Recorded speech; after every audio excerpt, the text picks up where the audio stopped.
அமெரிக்காவோட department of state சமீபத்தில் ஒரு 4-5 நாட்களுக்கு முன்னாடி பாகிஸ்தானை சேர்ந்த 4 நிறுவனங்கள், இதில் ஒன்று பார்த்தோன்னா பாகிஸ்தானோட ஸ்டேட் ஓன்டு நிறுவனம் என்டிசின்னு சொல்லக்கூடியது. இப்படி பாகிஸ்தான் அரசாங்கத்தால் ஏற்று நடத்தக்கூடிய அந்த நிறுவனத்தின் மேலேயும் அது கூடவே சேர்த்து 3 என்டிட்டிஸ் மேலேயும் அமெரிக்கா திடீர்னு ஒரு பொருளாதார தடை போட்டதும் அவங்களுக்கான நிறைய ரெஸ்ட்ரிக்ஷன்ஸை போட்டதும் பாகிஸ்தான் முழுக்க இப்போ ஒரு பெரிய எதிர்ப்பு கிளப்பிருக்குன்னு சொல்லலாம். இதில் நம்ம பொருளாதார தடைகள்லாம் அமெரிக்கா மோஸ்ட்டாக எப்போ போடுவாங்கன்னா, ஒன்று தீவிரவாத குழுக்களுக்கு ஆதரவாக செயல்படுறாங்க, இல்லை வேற ஏதாச்சும் அமெரிக்காவோட நேஷனல் செக்யூரிட்டிக்கு எதனா பிரச்சனை வர மாதிரி இருக்கு, ஒரு ஜியோ பொலிட்டிக்கல் வைஸ் மற்ற நாடுகளுக்கு இவங்களால பெரிய த்ரெட் இருக்குன்னா அந்த டைம்ல இந்த மாதிரி சாங்ஷன்ஸை போடுவாங்க. ஆனால் சம்மந்தமே இல்லாமல் பாகிஸ்தான் மேலே இப்போ எதுக்கு போட்டாங்க? ஏன்னா இந்த ஆப்கானிஸ்தான் வார் முடிஞ்சதுக்கு அப்புறமா அமெரிக்கா ஆப்கானிஸ்தானை விட்டு வித்ட்ரா பண்ணதுக்கு அப்புறமா பாகிஸ்தானுக்கு அவங்களுக்கு நடுவில் மேஜராக எந்த ஒரு கனெக்ஷனும் கிடையாது. சைனா கூட பாகிஸ்தான் அதிகமாக க்ளோஸ் ஆக ஆரம்பிச்சாங்க. இந்தியா கூடயும் பெருசாக எந்த ஒரு மோதல் போக்கும் நேரடியாக பாகிஸ்தானுக்கு ஏற்படலை. ஆனால் இப்போ ஒரு புது காரணத்தை சொல்லி பாகிஸ்தான் ஏவுகணைகளால் அமெரிக்காவுக்கு பாதிப்பு இருக்குன்னு இந்த காரணத்துக்காக போட்டிருக்காங்களே, இதை விட லாங் ரேஞ்ச் இருக்கக்கூடிய மிசைல்ஸ் இந்தியா கிட்ட இருக்கு. அப்பயே இந்தியாவுக்கு நீங்க இந்த சாங்ஷன்ஸை போடலன்னு இந்த மாதிரி பல கேள்விகள் இப்போ ஆன்லைன் முழுக்க இருக்கு. ஸோ இதுக்கான பதில்களை தான் இந்த பதிவில் நம்ம தேட போறோம். இந்த சாங்ஷன்னா என்ன, அமெரிக்கா இந்தியாவை விட்டுட்டு இந்த ஒரு சாங்ஷனை பாகிஸ்தான் மேல போடுறதுக்கான காரணங்கள் என்னென்ன. ஸோ வாங்க வீடியோக்குள்ள போயிடலாம். நான் உங்களா இருக்கேன், இது தமிழ் பக்ஷம் டிவி ட்ரெண்டிங்ஸ்.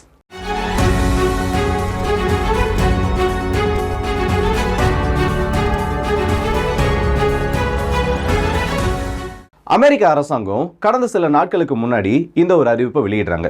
பாகிஸ்தானை சேர்ந்த NDC national development complex affiliates international, Akhtar and sons private limited, rock side enterprises, இந்த 4 நிறுவனங்களுக்கும் இதில் முதல்ல சொல்லக்கூடிய அந்த என்டிசின்றது பாகிஸ்தான் அரசாங்கத்தால் ஏற்று நடத்தக்கூடிய அந்த ஒரு அரசு நிறுவனம். இவங்க எதுக்கு ரொம்ப முக்கியமானவங்க பார்த்தோன்னா, 90களில் உருவாக்கப்பட்டு இப்போ வரைக்கும் அந்த நாட்டோட முக்கியமான ஏவுகணை உற்பத்தியிலையும் அதிகமான இந்த அணு சார்ந்த ஆய்வு, அணு ஆயுதங்கள் தொடர்பான அந்த ஆய்வுகள், ஒட்டுமொத்தமாக இந்த ஷாஹின் சீரியஸ் மிசைல் இருக்குல்ல, இப்போ பாகிஸ்தான் கிட்ட இருக்கிறதுலே ரொம்ப தூரம் சென்று தாக்கக்கூடிய ஒரு ஏவுகணைனா இந்த ஷாஹின் சீரியஸில் இருக்கக்கூடிய மிசைல் தான். இதோட மேக்ஸிமம் ரேஞ்சுன்றது 2700 கிலோமீட்டருக்கும் அதிகம். ஸோ இந்த மாதிரி ஏவுகணைகளோட உற்பத்தியில் முன்னிலை வகிக்கிறதுன்னு எல்லாமே இந்த ஒரு நிறுவனம் தான். இப்போ அமெரிக்கா இந்த 4 நிறுவனங்கள் மேலே சாங்ஷனை போட்டிருக்காங்க.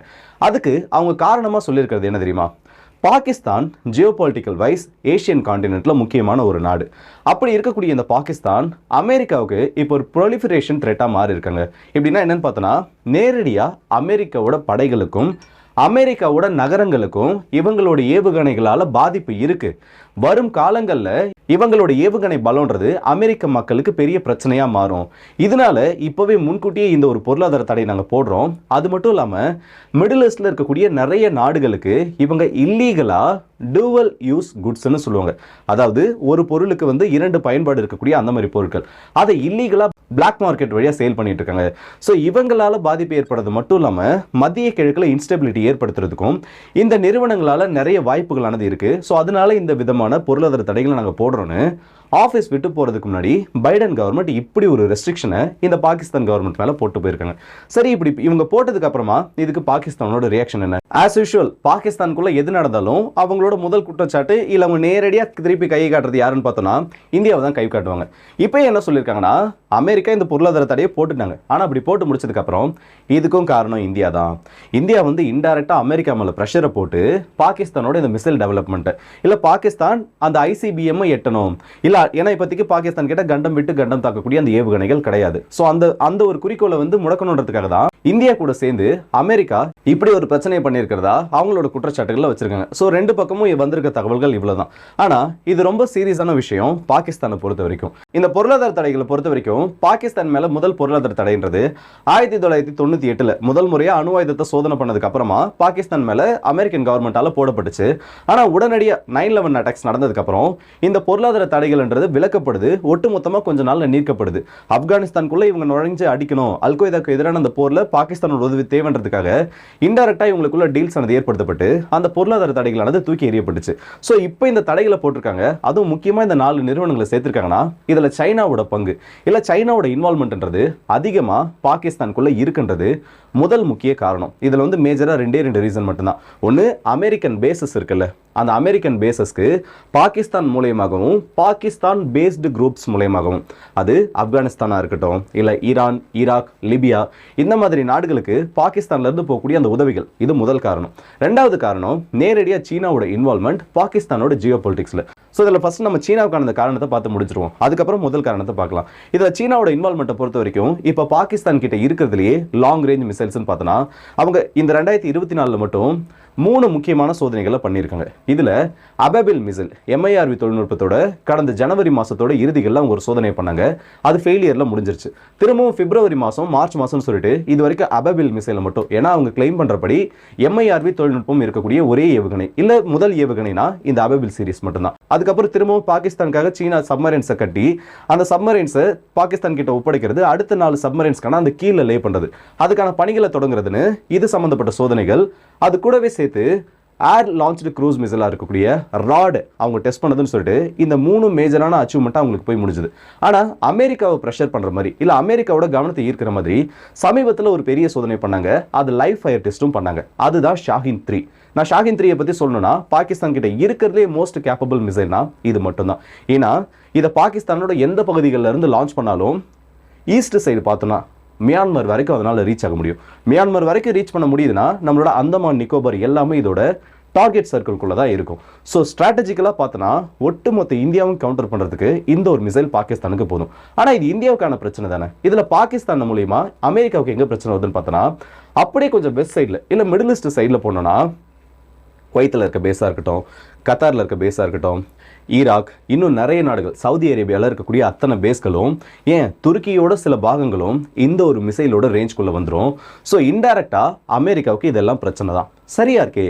இந்த இடத்துல அக்னிஃபைன்னு நம்ம கிட்ட ஒரு மிசைல் இருக்குது. அதோட ரேஞ்ச் நம்ம சொல்லியிருக்க கணக்குப்படி பார்த்தோன்னா 5000 கிலோமீட்டருக்கும் கூட. ஆனால் அப்போது அமெரிக்கா இதை பற்றி எதுவுமே பேசலையே. அமெரிக்கா மட்டும் இல்லை, மேற்கு நாடுகளோட நிறைய ஊடகங்கள் இந்தியாவை பிரைஸ் பண்ணாங்க. காரணம் சீனாவுக்கு எதிராக இப்படி ஒரு ஏவுகணை உருவாக்கி இருக்காங்கன்னு அவ்வளோ பெரிய ஒரு பெரிய பாராட்டுன்றது இந்தியாவுக்கு கொடுக்கப்பட்டுச்சு. அப்படியே பாகிஸ்தானோட இந்த ஒரு 2700 கிலோமீட்டர் இருக்க ஒரு ஏவுகணைக்கு இவ்வளோ பெருசாக பொங்குறாங்கன்னு பார்த்தோன்னா, ஆக்சுவலாக இந்தியாவால் இவங்களுக்கு மேஜராக இப்போ த்ரெட் தெரியல. வருங்காலங்களில் அது மாறலாம். பாகிஸ்தானோட இந்த ஒரு மிசைல்னாலுமே அமெரிக்காவுக்கு பெரிய த்ரெட்ன்றது கிடையாது. ஆனால் சீனாவோட ஆர்கனைசேஷன்ஸ் உள்ள வரப்போ, இப்போது பாகிஸ்தானோட குவாடர் துறைமுகமாக இருக்கட்டும், ஆல்மோஸ்ட் 80% சீனாவோட கண்ட்ரோலில் தான் இருக்குது. அங்கே வளர்ச்சி பணிகளை மேற்கொள்கிறோம். நாங்கள் ட்ரேடுக்கு சீனாவோட இந்த belt and road initiative, silk road, இது எல்லாமே பாகிஸ்தானை மையப்படுத்தி தான் நடந்துட்டு இருக்கு. ஸோ அப்படி நடந்துட்டு இருக்கப்போ சீனாவோட ஈடுபாடுன்றது இதுக்குள்ள அதிகமாகிறது. இந்திய பெருங்கடல் பகுதியிலையும், அரபிக்கடல், செங்கடல் போன்ற பகுதிகளிலையும் அமெரிக்காவோட நடமாட்டத்தை சீனா ஆல்மோஸ்ட் பாகிஸ்தான் மூலமா கண்காணிக்கிற மாதிரி தான். அது மட்டும் இல்லாமல் அல்கொய்தாவால் ஏற்படக்கூடிய அந்த பாதிப்புகளும், இன்னும் மிடில் ஈஸ்ட்ல இருக்கக்கூடிய ஒரு சில அமைப்புகளால் அமெரிக்காவுக்கு ஏற்படக்கூடிய அந்த பாதிப்பும் அதிகமாக இருக்கின்றது ரொம்பவே தீவிரமாக அமெரிக்கா நம்புறாங்க. ஸோ சீனா, பாகிஸ்தான் ஆதரவு பெறும் இந்த அத்தனை அமைப்புகளும் ஒன்றா சேர்றப்போ அது அமெரிக்காவோட செக்யூரிட்டிக்கு ஒரு பெரிய பிரச்சனையாக மாறும். இதில் சீனாவை உள்ள கொண்டு வரதுனால, இல்லை சீனாவோட ஆதரவோட இவங்க அதிகமான தொழில்நுட்பத்தை கொண்டு வரதுனால அடுத்தது இவங்களோட தொழில்நுட்பம் ICBM நோக்கி போகும்னு சொல்கிறாங்க. ட்ராம்னு நினைக்கிறேன், அதோட பேர் எனக்கு சரியாக தெரியல.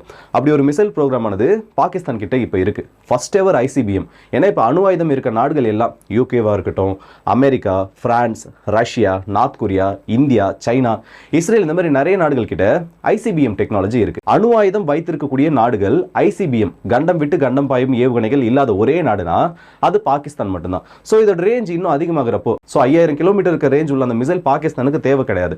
ஆனால் அப்படிப்பட்ட ஒரு ஏவுகணை வரப்போ, அதுவும் சீனாவோட தொழில்நுட்பத்தோட வரப்போ, இந்த 2 நாடுகளுக்கும் அதிகமான உதவிகள் கிடைக்கும். இன்கேஸ் நாளைக்கு ஒரு பிரச்சனை, இந்த 2 நாடுகளும் சேர்ந்து இந்தோ பசிபிக் பிராந்தியம் இல்ல இந்தியா சம்பந்தப்பட்ட அந்த இந்தியன் ஓஷன் கூட்டணியில அமெரிக்காவுக்கு பெரிய குடைச்சல் கொடுக்கப்படும்ன்றது அமெரிக்காவோட ஒரு அசைக்க முடியாத நம்பிக்கையா இருக்கு. அது மட்டும் இல்லாம இதுல இப்போ ஃபர்ஸ்ட் ரீசன் நம்ம பார்த்து முடிச்சிட்டோம். அடுத்த காரணத்தை பார்க்கறதுக்கு முன்னாடி இந்த டூவல் பர்பஸ் குட்ஸ், அதாவது ஒரு பயனுக்கும் அதிகமாக பயன்படுத்தக்கூடிய அந்த பொருட்களை அதிக எண்ணிக்கையில் தீவிரவாத குழுக்களுக்கு பிளாக் மார்க்கெட்டில் விற்கிறாங்கன்னு சொல்லிட்டு தான் மற்ற 3 நிறுவனங்களான அஃபிலியேட்ஸ் இன்டர்நேஷனலாக இருக்கணும், அக்தர் அண்ட் சன்ஸ், ராக்சைட் என்டர்பிரைஸ், இது மேலே அந்த பொருளாதார தடைன்றது போடப்பட்டிருக்கு. இந்த டூவல் யூஸ் குட்ஸ்னா என்ன, அதை வச்சு பெருசாக என்ன பண்ணிட முடியும்னு பார்த்தோன்னா, சிம்பிளாக ஒரே ஒரு விஷயத்த சொல்கிறேன். நம்ம அந்த பழைய டிவி, அந்த பிக்சர் டியூப் இருக்குது, அந்த பெரிய டிவி யூஸ் பண்ணியிருப்போம். அதில் CRTன்னு ஒன்று இருக்குது, கேத்தோட் ரே டியூப்ன்றது. அதுதான் இந்த எலக்ட்ரான் பார்ட்டிகல்ஸில் ஆக்சலரேட் பண்ணும். இதுவும் ஒரு டைப் ஆஃப் பார்ட்டிகல் ஆக்சலரேட்டர் தான். இதே மாதிரி சைஸில் பெருசாக இல்லை, இதே மாதிரி ஒரு பெரிய தொழில்நுட்பத்தை இதோட உதவியோட கொண்டு போகிறப்ப அதை அணு ஆயுத உற்பத்தி இல்லை அணு சம்பந்தப்பட்ட ஆராய்ச்சியோட ஒரு பகுதியாக பயன்படுத்த முடியும். நம்ம வந்து இதில் வந்து பிராண்டை வந்து மென்ஷன் பண்ணணுன்ற அவசியம் இல்லை. நம்ம வீட்டில் வந்து ரெகுலராக யூஸ் பண்ணிட்டு இருக்கோம்ல, அந்த எல்லா பிராண்ட்ஸ்லையுமே இந்த ஒரு டெக்னாலஜி இருக்குது. இதை கவர்மெண்ட் வந்து என்ன பண்ணுவாங்கன்னா, இந்த மாதிரி பொருட்களை உருவாக்குறவங்களை, இது நான் சொல்கிறது வந்து ஒரு சின்ன உதாரணம் மட்டும்தான், இந்த மாதிரி ஒவ்வொரு யூஸ்க்குமே ஒரு அமைப்பு இல்லை ஒரு செயல்பாடுன்றதை தாண்டி அதை பல்வேறு விதங்களில் நம்மளால் செயல்படுத்த முடியும். ஸோ இந்த மாதிரி இதை விற்கிற என்டிட்டிஸ், இதை வந்து யாரெல்லாம் உருவாக்குறாங்க, இதை யாரெல்லாம் வந்து பயன்படுத்திட்டு இருக்காங்கன்றதை கவர்மெண்ட் எப்பயுமே ஒரு கணக்கில் வச்சிருக்கும். அளவை தாண்டி அவங்களோட உற்பத்தி போகிறப்பவும், அளவை தாண்டி அவங்களோட விற்பனைன்றது ஒரு கட்டத்துக்கு மேலே ஒரு குறிப்பிட்ட கஸ்டமரை மட்டும் ரீச் பண்ணுறப்பவும் அவங்க கவர்மெண்ட்டோட கண்ட்ரோல் கீழே வருவாங்க. அதோட ஒரு பாகமாக தான் இப்போ இந்த 4 என்டிட்டிஸ்ன்றது இவங்களால பேன் பண்ணப்பட்டிருக்கு, இல்லை ரெஸ்ட்ரிக்ட் பண்ணப்பட்டிருக்கு. ஏன் இந்தியாவை சேர்ந்த 72 நிறுவனங்களை அமெரிக்காவோட அறிவுறுத்தலின் பேரில் நம்மளோட அரசாங்கமே ரெஸ்ட்ரிக்ட் பண்ணலை. அதாவது அவங்களோட விற்பனையை வந்து பாதிக்கிற மாதிரி பண்ணலை. அவங்களோட பொருட்களை எந்தெந்த கஸ்டமர்ஸுக்கு போகுது, பல்க் புக்கிங் யார்கிட்ட இருந்து வருது, டைரெக்டாக ஃபேக்ட்ரியிலேருந்து கன்சூமர் கிட்ட போகிறப்போ, இல்லை ஃபேக்ட்ரியிலேருந்து அடுத்த ஒரு பல்க் எக்ஸ்போர்ட் ஆகிறப்போ அதோட டீட்டெயில்ஸ் ஒட்டு மொத்தமாக கொடுக்கணும்னு 72 நிறுவனங்களை, இதில் வந்து டாப் நிறுவனங்கள் எல்லாமே அடக்கும். நீங்கள் நார்மலாக உங்கள் வீட்டில் யூஸ் பண்ணுற அந்த ஃப்ரிட்ஜில் இருந்து, அந்த ஃப்ரிட்ஜை மேனுஃபேக்சர் பண்ணுறவங்களா இருக்கட்டும், நீங்கள் எந்த ஒரு பிராண்டை வேணால் எடுத்துக்கோங்க, அந்த பிராண்ட் இந்த 72 லிஸ்ட்டில் இருக்கும். இது வந்து ரெஸ்ட்ரிக்ஷன் கிடையாது, அவங்கள சர்வைலன்ஸில் வச்சிருக்கிறது. ஸோ இந்த மாதிரி மற்ற நாடுகளுக்கு கொடுக்கூடாதுன்றதுல இந்திய நிறுவனங்களும் அந்த லிஸ்ட்டில் இருக்காங்க. ஆனால் பொருளாதார தடைன்றது அவங்க மேலே போடப்படலை. ஸோ இப்போ இந்த டியூவல் யூஸ் குட்ஸ்ன்றதை பற்றி உங்களுக்கு ஒரு பேசிக்கான ஐடியா கிடைச்சிருக்கணும். ஸோ இப்போ இந்த 4 நிறுவனங்கள் மெயினாக எதுக்காக மாட்டியிருக்காங்கன்னா, ஈரான், ஈராக், லிபியா இந்த மாதிரி நாடுகளுக்கு இவங்க கிட்ட இருந்து பிளாக் மார்க்கெட் மூலமா சைனாவை ஆக்சஸ் பண்ணி, சைனாவிலிருந்து வரக்கூடிய ப்ராடக்ட்ஸை அவுட் சோர்ஸ் பண்ணி அதை பாகிஸ்தானை ஒரு ஹப்பா மாற்றி இங்கேருந்து மிடில் ஈஸ்ட்குள்ளே புஷ் பண்ணிட்டு இருக்காங்க. இது வந்து எங்ககிட்ட ப்ராப்பர் எவிடன்ஸோடு இருக்குது. அடுத்த செட் ஆஃப் ரெஸ்ட்ரிக்ஷன்ஸ்ன்றது கண்டிப்பாக இந்த நாடுகள் மேலே தான் போடணும்னு அதையும் ஒரு பெரிய விஷயமா சொல்லியிருக்காங்க. சரி, இதுக்கெல்லாம் வந்து முன்னாடி யாருன்னு பார்த்தோன்னா அப்துல் கதீர் கான், பாகிஸ்தானோட அணுவியலின் தந்தை, இல்லைனா அணுவாயுத கொள்கையோட தந்தைன்னு இவரை சொல்லலாம். 2004 மனுஷன் ஒரு பெரிய பிரச்சனைலாம் மாட்டுறாரு.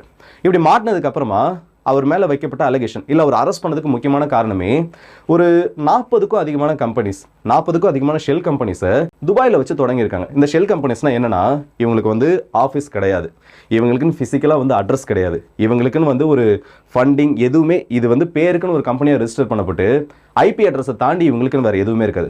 இவங்களை வந்து மோஸ்ட்டாக எதுக்காக இந்த மாதிரி கம்பெனிஸை யூஸ் பண்ணுவாங்கன்னா, கருப்பை வெள்ளையாக மாற்றுறது, இல்லை அந்த மாதிரி நிறைய பிளாக் மார்க்கெட் ஆக்சஸ் பண்ணுறதுக்கு மட்டும்தான் இந்த மாதிரி வெறும் ஜஸ்ட் ஒரு ஐபி அட்ரஸை மட்டும் வச்சு உருவாக்கக்கூடிய அந்த கம்பெனியை இந்த மாதிரி பயன்பாடுகளுக்காக யூஸ் பண்ணியிருப்பாங்க. அந்த கம்பெனிகளை உருவாக்கி தான் இவர் ஆல்மோஸ்ட் நிறைய நாடுகள் கிட்ட இருந்து, சீனா கிட்ட இருந்தும், வெளிநாடுகள் கிட்ட இருந்தும், ஐரோப்பிய ஒன்றியத்தில் இருந்தும் நிறைய பொருள் அவுட் சோர்ஸ் பண்ணி பாகிஸ்தான் முதல் முறையாக அவங்களோட அணு ஆயுதத்தை சோதனை பண்ணதுக்கு ஒரு பெரிய காரணமாக இருந்தது. இதோட வெர்ஷன் 2.1 சொல்கிற மாதிரி இப்போ பாகிஸ்தானில் திரும்பவும் அதே மாதிரி சம்பவங்கள் அதிகமாக இருக்கு. இது எல்லாமே மிடில் ஈஸ்ட்டை பொறுத்து. ஸோ மிடில் ஈஸ்ட்டை பொறுத்த வரைக்கும் ஈரான் வந்து ஒரு முக்கியமான கட்டத்தில் இருக்காங்க. இவங்க மூலமா யாருக்கும் ஆயுதங்கள் போயிடக்கூடாது. ஈரான்ன்றதையும் தாண்டி இன்னும் நிறைய நாடுகள், சிரியாவெல்லாம் கவர்மெண்ட் சேஞ்ச் ஆனதுக்கு அப்புறமா அங்கே நிறைய பிரச்சனைகள் இருக்கு. ஸோ அந்த மாதிரி ஃபண்டிங் ஆப்கானிஸ்தானுக்கும் போகுதுன்றது பாகிஸ்தானுக்கு எதிராக அமெரிக்காவோட ஒரு குற்றச்சாட்டாக இருக்கு. இதுதான் மெயினான ரீசன் இவங்களோட இந்த பொருளாதார தடைகளை இந்த புதுசாக இந்த 4 கம்பெனிஸ் மேலே போட்டிருக்கிறதுக்கு. ஆனால் இது இந்தியா மட்டும் எஸ்கேப் ஆகிட்டாங்களே, இந்தியா மட்டும் அவங்க ஏன் கண்டுக்கல? இல்லைனா இந்தியா வந்து நீங்கள் பெருசாக எதுவும் பேச மாட்டேங்கிறீங்க, இந்தியாவோட ப்ரெஷர்னால தான் எங்கள் மேலே இந்த பொருளாதார தடைக்கு போடுறீங்கன்னு சொல்லிட்டு பாகிஸ்தான் ஒரு அக்யூசேஷன் வச்சிருக்காங்களே, அதுக்கான மெயினான ஒரு பதில் என்ன தெரியுமா? ஒரே லைனில் முடிக்கிறேன். இந்தியா அவங்களோட அணு ஆயுதங்களை யாரோட உதவியிடும், இல்லை யார்கிட்ட இருந்து வாங்கி அணு ஆயுதங்களை உற்பத்தி பண்ணலை. முழுக்க முழுக்க நம்மளோட ஐசிபிஎம் டெக்னாலஜி முதற்கொண்டு அணு ஆயுதங்கள் எல்லாத்தையும் நம்மளே தான் உருவாக்கியிருக்கோம். ராக்கெட் இன்ஜின்ஸில் நமக்கு நிறைய நாடுகளோட உதவி கிடைச்சிருக்கு. அதை பேஸ் பண்ணி தான் நம்மளோட பாலிஸ்டிக் மிசைல்ஸை ரெடி பண்ணியிருக்கோம். ஆனால் இப்போ உருவாக்கிட்டு இருக்கக்கூடிய ஏவுகணைகள்ன்றது முழுக்க முழுக்க நம்மளோட தொழில்நுட்பத்தை தான் உருவாக்கிட்டு இருக்கு. ஆனால் பாகிஸ்தானோட நியூக்ளியர் ப்ரோக்ராம் அப்படி கிடையாது. ஒட்டுமொத்தமாக பார்த்தோன்னா அது ஒரு மிக்ஸ்டு காக்டெயில்னு சொல்லலாம்.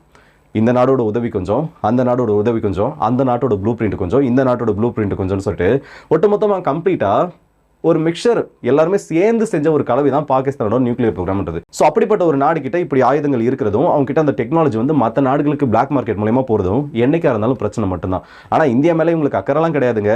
இப்போதைக்கு இந்தியாவால் சீனாவை அவங்க கவுண்டர் பண்ண வேண்டியது இருக்குது. அதனால தான் கம்முனை விட்டு வச்சிருக்காங்க. இல்லைனா ஒரு விஷயத்தை யோசிச்சு பாருங்க, ஒருத்தவங்க வந்து ஒரு 3000 கிலோமீட்டருக்கு உள்ள இருக்க ஏவுகணையை சோதனை பண்ணுறது, அதை டெஸ்ட் பண்ணுறப்ப இந்த அளவுக்கு கதறாங்கன்னா, இந்தியாவோட அக்னி சீரியஸ் அதோட வெயிட்ன்றது ரிடியூஸ் பண்ணப்பட்டுச்சு. இல்லை நம்ம வந்து அதில் தேர்ட் ஸ்டேஜ், மொத்தம் அது வந்து 3 ஸ்டேஜ் கொண்ட ஒரு ஏவுகணை. அதில் வந்து 2 ஸ்டேஜை அக்னி சீரியஸோட ப்ரீவியஸ் மிசைல்ஸ்லேருந்து எடுத்து வச்சிருக்கோம். தேர்ட் ஸ்டேஜ்ன்றது மினியேச்சர் வெர்ஷனாக தான் யூஸ் பண்ணியிருக்கோம். பெருசாக அதை வந்து எக்ஸ்பேண்ட் பண்ணலை. அதை எக்ஸ்பேண்ட் பண்ணி அதோட ஏரோடைனமிக்ஸ்லாம் மாற்றினா அதோட ரேஞ்ச் 8000 கிலோமீட்டர் வரைக்கும் போகலாம்னு சொல்லியிருக்காங்க. ஏற்கனவே சீனா இந்த மிசைலை நம்ம டெஸ்ட் பண்ணப்போ என்ன கதறினாங்கன்றதும் நமக்கு தெரியும். ஸோ அப்படி ஒரு ஏவுகணையை நம்ம சோதனை பண்ணுறப்போ சும்மா விட மாட்டாங்க. ஆனால் இதுக்கு எல்லாத்துக்கும் அமைதியாக இருக்காங்க. இல்லை இந்தியாவோட அவ்வளோ பெரிய ஏவுகணையை பெருசாக பேசாமல், இல்லை அதை வந்து ரொம்பவே புகழ்ந்துட்டு பாகிஸ்தானோட இந்த ஒரு சோதனை, இந்த ஒரு சின்ன மிசைலோட சோதனையை இவ்வளோ பெருசாக பேசுகிறாங்கன்னா இதுதான் உலக அரசியல், இதுதான் ஜியோ பொலிட்டிக்ஸ். ஸோ இந்த வீடியோ பற்றி உங்களோட கருத்துக்களை கமெண்ட் செக்ஷனில் சொல்லுங்கள். அடுத்த வீடியோ சந்திப்போம். அதுவரை வந்து விடுபடுது உங்கள் ஆர்கே.